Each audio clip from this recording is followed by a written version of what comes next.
Hey everybody, Cinema Sickness here with another weekly watch video for you, where we take a look at all the titles that I've recently been watching, and I briefly discuss them. So like always, let's just get right down to it, and take a look at all the titles that I've been watching recently.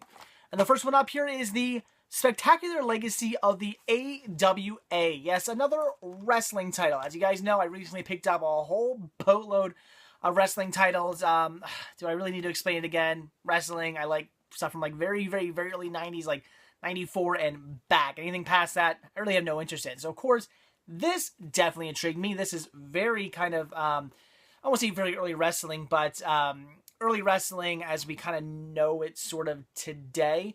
So very cool to see how things came to be and how some wrestlers came to be. People like, you know, Sergeant Slaughter, Ric Flair, Hulk Hogan, wrestlers like that, like where they kind of came from. And very cool to just hear the history of the AWA and how it went from being something pretty good to kind of falling down and imploding in on itself, as it seems that most of the other wrestling associations, with the exception of the WWE, has done. It's like WWE is like this great thing, and everybody else is just died off, and WWE just bought everybody else up. Kind of crazy, but anyway, very well done documentary. If you're into wrestling, definitely check it out. It was very interesting just to hear how a lot of people got their starts, just how the AWA formed and what it was, and then kind of what it sadly came to be, which was nothing. So very interesting. Definitely check it out if you're into wrestling at all. The next title I checked out is one I was pretty interested in seeing. I mean, it was pretty ridiculous and doesn't really serve me any purpose, but had to check it out, and I had to buy it too because this was in pristine condition. Definitely something I want to grab, and that is the Secret Video Game Tricks, Codes, and Strategies. This here being volume, I believe, 1. Yes, volume 1. Very awesome. I had to pop this in and just take a look at what it was. And this is pretty darn cheeseball right here. This is very 80s. All about NES games like Gradius, Double Dragon, Life Force, Contra, Tiger Heli, Adventure Island, Indiana Jones, Rambo, Kid Nicky, Metal Gear, Akira Warriors, Simon's Quest, and just so on and so forth. Very crazy. And some of the stuff in here is very amusing too, because some of it are actually codes, which is amusing because every time they play a Konami game, of course they do the Konami code. So every single one of those are like, this is a code just like this game. And that's another thing too. The people talking, so bad. It's obviously just some kids and some adults who just threw this together. It's not licensed by Nintendo or anything like that. So it's pretty cheesy, pretty badly acted. And again, every time they like say a Konami game, it's just the Konami code over and over again. That's all they talk about. Pretty funny. Some of the stuff like it says tricks. Some of the tricks are just goofy things, are basically just glitches in the game. Things that nowadays you might look at and go, okay, that's definitely a glitch. That was a fuck up in the game. The game is not supposed to be designed to do that. They call it a trick. It's kind of stupid because a trick doesn't usually get you anywhere. In fact, sometimes it gets you killed, and sometimes it ruins the game. Why they would say how to do that, I don't know. So I have to say, would this have been really good? I guess back in the 80s, this would have been pretty cool to rent. You would have learned some stuff. Nowadays, this is all very common knowledge. If you're into retro gaming at all, you're going to watch this and know everything they tell you. You're going to know every trick, code, and strategy. You're going to know every single one. So, yes, very dated. All the washes in between the segments were just ridiculous and just very 80s. At the end, oh my god, watch the end of it. Ridiculous. So, that's a good way to describe this. Ridiculous. But it's so much fun. I love the fact that it is completely dated. That's what makes this a hell of a lot of fun to watch. It's very 80s.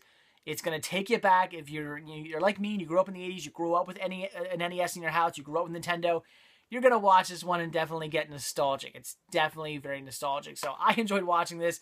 And like I said, even though I'm not watching this to get codes, I'm not watching this to learn secrets and strategies and stuff, I'm not doing that. It is fun to watch this, again, just for nostalgic purposes. So pretty cool. If you're into video games at all, I'd recommend picking this one up. It's just a fun watch. So the next thing I checked out, this was great. This is definitely something I had been dying to see ever since I first heard about it, and that is Escape from Tomorrow. Very cool. Sort of. I actually found the story just be all right. It was just okay. I wasn't blown away by the story. It's kind of this weird like sort of psychological thriller type thing. I think on the back here, or I read somewhere anyway. Maybe it's not on the back here. Okay, here it is. A fan. Wow, I don't even know how you pronounce that word. Basically, a nightmare on par with something Terry Gilliam might have dreamt up. And yes, that's a good way to describe this movie. Something like Terry Gilliam might have dreamt up, where it's just this weird, trippy sort of movie. But what makes this movie awesome is the fact that it was entirely shot in Disney World and Disneyland, but it all takes place in Disney World. And it was entirely shot in both these parks without Disney's knowledge, without their consent. They just went in guerrilla style shooting this. Pretty interesting. And I recommend checking out the behind the scenes, like the documentary. Check that out. I really want to rewatch this again with commentary. I'll probably do that soon. But really cool. It's just to see all these, all these sites you're familiar with, but know that they're just the guerrilla style shooting this. They're shooting it literally with like an SLR camera, set the video, and they're supposed to, they're just kind of trying to look like tourists. They have all their lines memorized. They've already gone over the dialogue back in their hotel room over and over and over again to get it all down so they can just go on looking like they're just tourists. It's very cool. So definitely would recommend checking this out. Although if you are a big Disney nut like I am, you're going to notice things where the whole movie takes place in Walt Disney World, but you're going to notice things like, for instance, when they ride It's a Small World. It's obviously the Disneyland Small World, the Disney World Small World, and the Disneyland Small World. They're a bit different, especially when you get on the ride like outside and stuff like that. It's different. You're gonna notice little things. There's parts where they're shooting and then you see the Matterhorn in the background. Obviously, that's Disneyland. Certain little things like that where they're supposed to be in Disney World, but obviously they're shooting in Disneyland at times. Now, a lot of this was shot in Disney World, but like I said, a bunch of it was shot in Disneyland too. But very cool they just shot this without Disney's consent. It was very neat. And very kind of cool what Disney did. Disney could have definitely gone after them. They could have really gone after these guys and got this banned. And if you watch the behind the scenes documentary, which again, if you buy this, check out that documentary. It's definitely worth checking out. They basically say that they were really scared as to what was going to happen because they showed this and I think it was Sundance. They showed it, and basically they pretty much just assumed that they were going to show it once, and that was it. They were only going to get to show this once, and it was going to Disney was going to have it pulled immediately. So apparently, a bunch of like critics and stuff and people were basically being told, you got to see this movie, but you have to go to the first screening because who knows if there's going to be any more. But what Disney ended up doing was basically just ignoring it. Instead of going after them, instead of suing them, instead of just trying to get rid of this, they basically they ended up just ignoring it, just saying, you know what, forget it. We don't even acknowledge that this movie exists. Basically, that's what they're doing. I think it was kind of a smart move because had they gone after it, it would have caused a lot of buzz, would have caused a big stink. I'm sure a lot more people would have heard about this movie because surprisingly, I find a lot of people who, even people who I know who are big Disney World fans, don't even know about this movie. I think that had Disney gone after them, would have caused a big stink, and a lot more people would have heard about this movie, would have known about it. It probably would have started circulating the web and stuff. I'm sure it would have. I'm sure this movie would have gotten like pirated and just circled around the web. People would eventually have seen this movie, even if it would not have actually got a theatrical or an actual DVD and Blu-ray release. So kind of neat what Disney did, where they just said, screw it, let's leave it what it is. It's there. Who even knows if we're going to win the battle? Because their lawyer had some good points. They do talk about, the lawyer does bring up some good points in the documentary, the behind the scenes documentary, where he basically says, they could have came after us, but we probably would have won and probably we still would have gotten to put this out. So maybe Disney was also like, are we going to win? We don't know. Why waste all this money, waste all this time, bring light to this movie when we could just say, you know what, we don't acknowledge its existence. I think it was kind of a smart idea, but my guess is you won't see anything like this again because I think this is kind of a one and done sort of thing where Disney's like, we're not going to acknowledge this movie, but try it again and we'll fuck you up, basically. That's my guess what Disney's thinking right now. So pretty cool. Again, the movie was just all right. It was just sort of mediocre. It wasn't anything special. It was just this weird sort of trippy movie. I'm not going to go into the plot too much because I would recommend checking it out, but I would definitely recommend this if you're a Disney nut. If you're really in the Disney World, Disneyland, check this out because the story's fun. And you're going to see just all these great landmarks. You're going to constantly be going, I know where that is. I've been on that ride. I know that spot. You're going to know all these spots. So, pretty cool movie. I'd recommend checking it out, and especially if you're a Disney nut. Then I checked out a documentary that was definitely better than the last one of these I watched, and this is The Epic Journey of Dwayne "The Rock" Johnson. Now, I watched my other Rock DVD, and that was kind of lame. It was basically just a bunch of special features that you would find on, like, as bonus features on DVDs, all just kind of crammed together to make one long feature, I guess. And it was pretty stupid and pointless, and I was really let down by it. This here is an actual documentary on The Rock. This here is about his life from when he was born to what he's kind of doing when this was made. Is there a date on here? 2012. So up until 2012, from his birth to 2012. So pretty cool to watch this. It's really neat to learn all about The Rock and what he went through. Like I said, I'm not really into wrestling from the time period when The Rock was big. So as far as his, I know The Rock really as, I knew he was a wrestler, but I personally know him better as an actor because I love his movies. I love movies starring The Rock. I think he's a great actor. But really interesting to find out about his wrestling career. Very interesting to find out about that, like where his grandfather and his father wrestled, and then how he got into it, and then how he kind of got, his name got really big and huge, even though he was kind of like a nobody at first in wrestling, then got really huge, and all these big fans started following him. And then he got into acting, and then people started getting pissed at the fact that he was acting and not really wrestling, and then he came back to wrestling. So pretty interesting. Definitely a great documentary. And even if you're like me and you're not somebody who's into necessarily the time period of wrestling that The Rock is in, I would say if you're into The Rock in general, as far as like his movies are concerned, if you like his acting career, or you're just interested in decent documentaries, this is one to check out. It's pretty interesting. I'd recommend it. Again, even though I'm not into the time period of wrestling that this revolves around, it was certainly an interesting watch. I enjoyed it. Very cool documentary. I'll probably check it out again sometime down the road. Alright, then I watched Justice League Doom. Love these DC animated movies. The DC Universe movies are awesome, and this one was no exception. Really cool movie, all about how Batman basically creates these kind of like,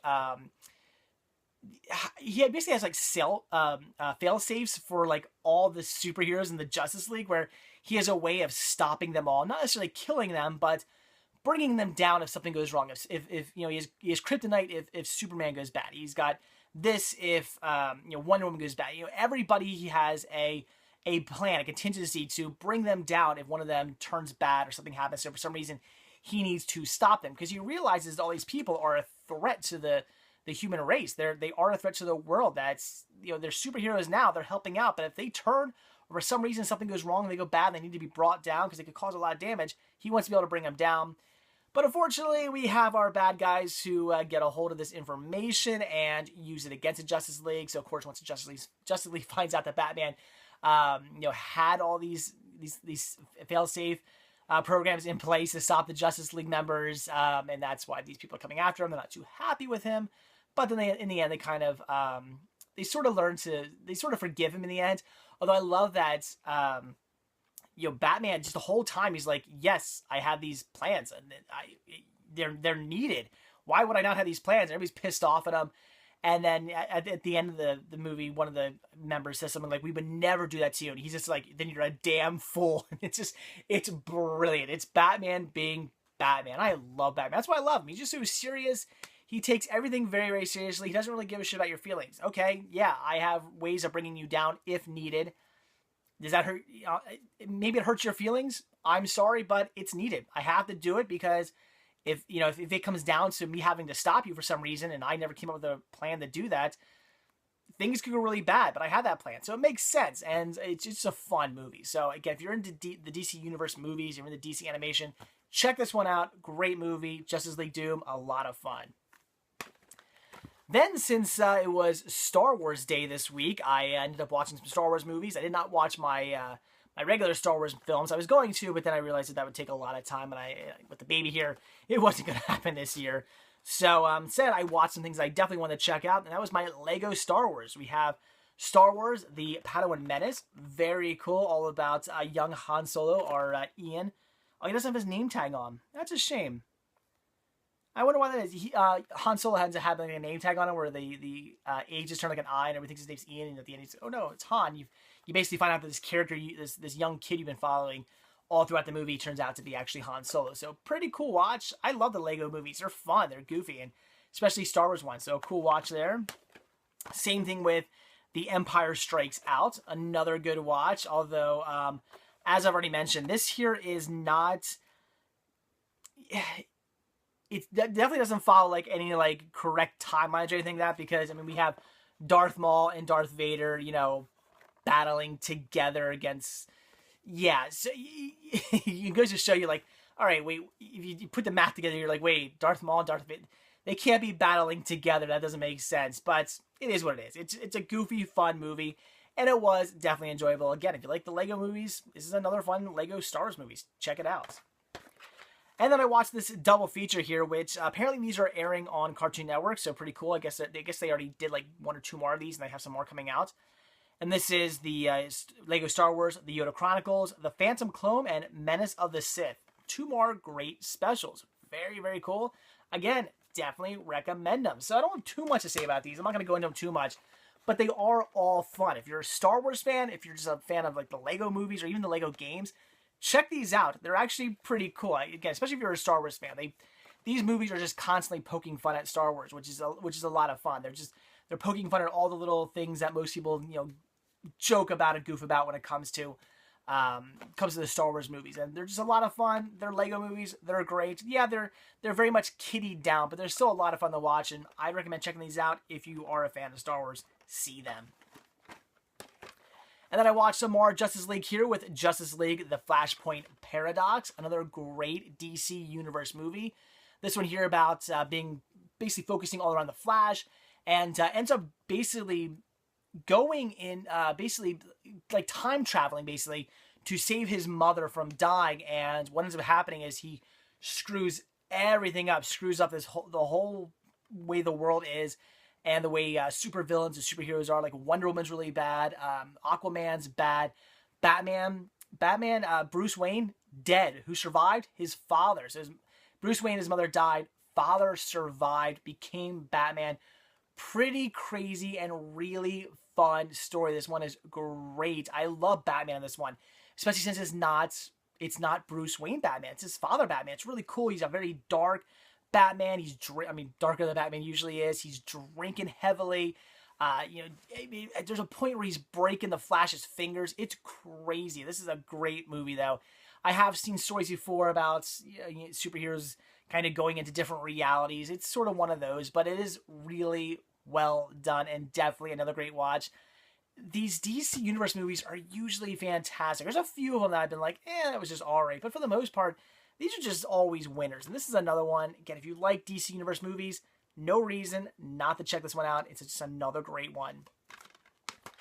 And then again, I was in kind of a Justice League mood and also a Lego mood, so I finally checked out my Lego Batman the Movie DC Superheroes Unite. Just another great animated Lego / DC Universe movie. This was really fun. Love all the characters in it. Definitely a Batman. It's a Batman Superman team up against Lex Luthor and Joker. For the most part, at the very end, you see other superheroes, but it's basically just Batman, Superman, throughout the whole point, which kind of makes me, I guess it does focus a bit more around Batman, but at the same time, I feel kind of bad that it's called like, Lego Batman the Movie, whereas it should be like Lego Batman and Superman the Movie, but then again, I guess they're just naming it that because there was a Lego Batman movie, video game. I don't think there was a Lego Superman video game. So I get why they're doing it, but at the same time, it definitely is a Batman and Superman movie. But really cool. I always love when Batman and Superman team up. And of course, having Lex Luthor and Joker team up as well. Pretty cool. So again, kiddie down, but still a lot of fun. Once again, if you're into Lego movies, if you're into DC Universe movies, this is a fun watch. I enjoy the hell of it. Of course, anything starring Batman, how would I not love? So another great one. And then the last trailer here I'm going to talk about is Lockout. Now, a lot of you guys, when I mentioned that I was watching this one, I posted on my website and stuff, I was watching this. A lot of you guys said things like, oh, don't bother, I feel very sorry for you, that was a horrible movie, things like that. Not very positive things for this movie. And in the end, I would say, yeah, it was just alright. But I didn't hate it at the same time. It was one of those movies that, like, it kept me entertained, but at the end, I wasn't like, boy, I need to watch that again. It was kind of one of those things where you just go, alright, I've seen it. Will I ever watch this movie again? I highly, highly doubt it. I did watch the unrated edition. So will I ever watch this again? Probably not. It was just mediocre, but I would say in the end, it wasn't horrible. I've seen much worse movies than this. It was just, again, it was mediocre, and in the end, I just kind of went, all right, I've seen it, but probably not going to ever watch it again. So I recommend this movie. I would say if it's something you want to see, if you've been thinking about seeing this movie, if, maybe you've heard bad things, but you're still kind of like, I kind of want to see it, see it. If you can get it for a good price, I think I picked this up for like $5. If you can get it for a good price, either on Blu-ray or DVD, whatever, if you can get it for a decent price, it's something you want to see, there's no reason not to check this movie out. I do not think it's as bad as everybody says. People are just making this movie out to be like, it's absolutely horrible. I didn't think it was. I thought it was an alright, just sci-fi movie. It's about this guy. I don't want to go into the plot too much. There's a lot going on. I don't want to ruin it for you, because like I said, the movie was just kind of mediocre. If I go into the plot too much, I'm going to ruin it. It's a sci-fi action movie. Takes place on this this base, this like prison sort of like spaceship base. That's all I'm gonna go into. But it was fun. It kept me entertained. It was all right. It was pretty cheesy, but I like my movies cheesy. A cheesy movie's always fun. So would I say it was anything great? No, certainly not. Definitely mediocre. But certainly not the worst movie I've ever seen. If you're thinking about checking it out, I don't really see any reason why you shouldn't. You're probably not gonna love it, but I don't think you're gonna hate it either. So Lockouts, it was all right. Sure, check it out if you're interested. So there you go, guys. That was it. That is everything that I've recently checked out. A lot of great stuff there. Really wouldn't say anything was necessarily a stinker. Everything was pretty good. I mean, even Lockout I enjoyed, and even the Secret Video Games VHS, kind of pointless of a watch, but at the same time, very nostalgic and fun. So I recommend everything I checked out this week. I don't have anything wrong with any of it. So anyway, guys, that is it. So like I always say, if you like this video, please give me a like. If you're not already subbed, please do. And if you're not already over at cinemasickness.com, head on over there, check it out. There's a lot more to see there than just these videos, a lot going on over there, and a lot from Team Sickness as well. And of course, while you're there, be sure to click on that shop tab and purchase yourself a Cinema Sickness sticker and or a Cinema Sickness button. I'd really appreciate it. So that's it, guys. Thanks for watching, and I'll see you tomorrow. Bye.